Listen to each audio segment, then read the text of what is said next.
Christians don't do. But we don't want to lose them. And we're afraid if we say, no, we won't do that, we'll look foolish or dumb or old-fashioned, and they might walk on us. And so we don't become the prophet that says to them, for their sanctity, so that they don't involve themselves in serious sin.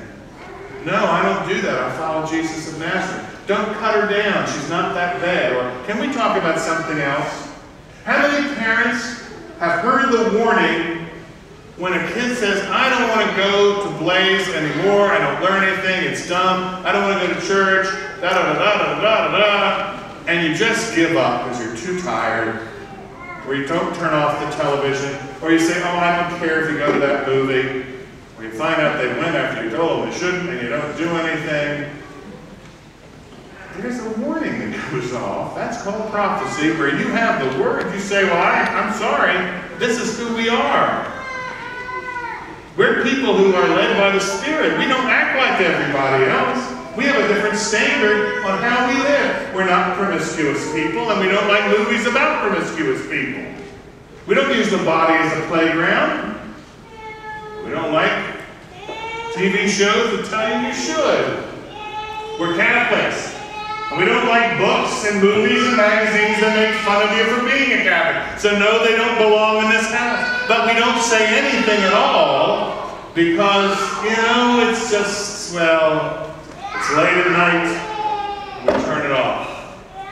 We turn it, but the storm cloud's still growing. And later on, we are not strong enough to say no when we have to. Or we're in trouble and we cry out, God, where are you? And we've never learned to listen to him. We do all those things for good reason. You know, I said last night, it's too late at night. I'm not going to pack up the dog and move to a smaller room. We do all it for good reasons. I don't want the hassle. I want to be my kid's best friend. My parents don't understand me. I don't want to lose the group. I don't want to lose my boyfriend. All sorts of good reasons. Like I said a couple of weeks ago, rational lies. They're all there. We rationalize all the time. But that's where St. Paul steps in, isn't it? Where he says, don't you see? It's precisely there that God's grace of prophecy can work. When you look at that young person and say, I don't know how to explain to them why we go to church, or why it's important to go to religious ed, or to believe, or to pray. I'm just an ordinary dad or mom. St. Paul says, well, it's precisely in that weakness that you're strong. Don't you get it?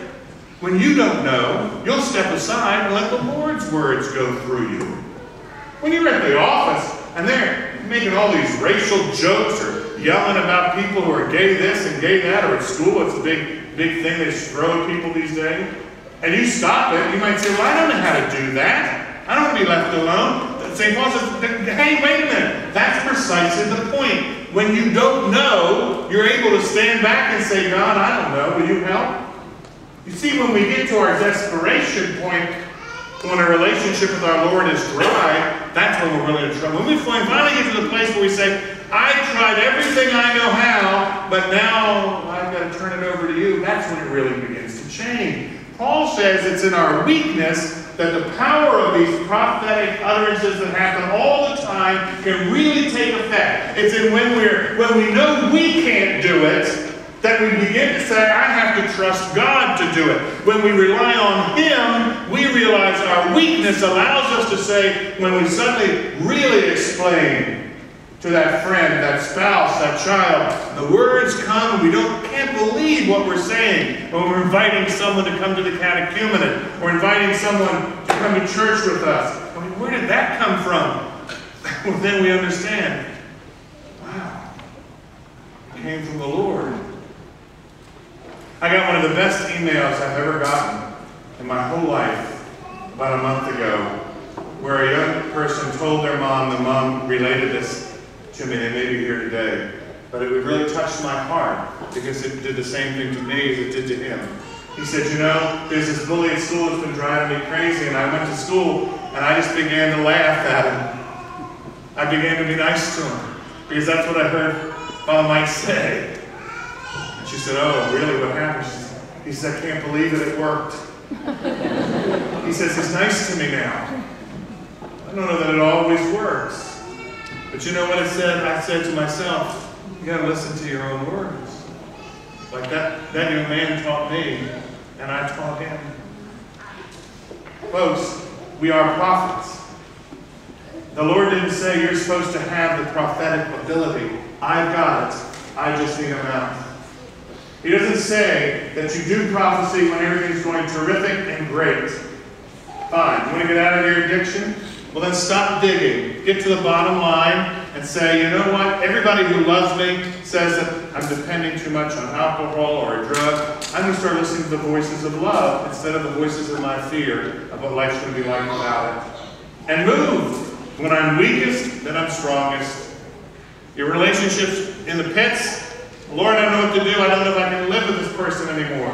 Fine. Start new and say, Lord, where do I go? The person's taking a walk. How will my life ever be? What will I ever do? You say, Lord, I'm destitute. Destitute but not depressed. Destitute but not destroyed. Careful but not crushed. Because I know you'll take care of me. See, the prophecy is that there's storm clouds.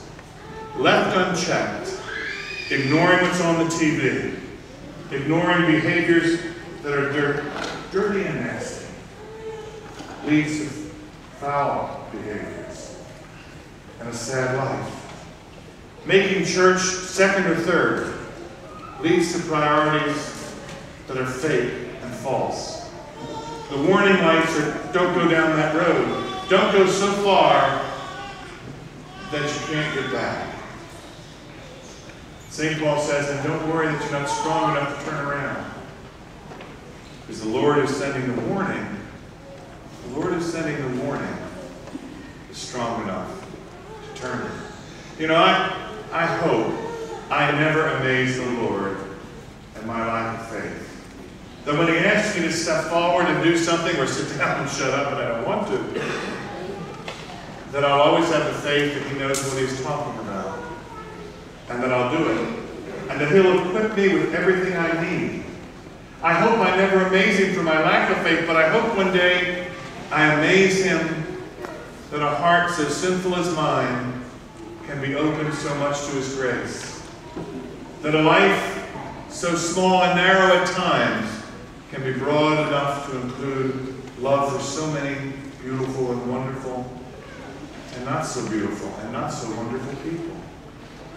I hope that he'll be amazed with me that a person who so much can look inward at the ego can find the ego slain and view outward the eternal love of God who saved him. That I hope to amaze him, not at the other. Today, every single person in this room will be asked to prophesy.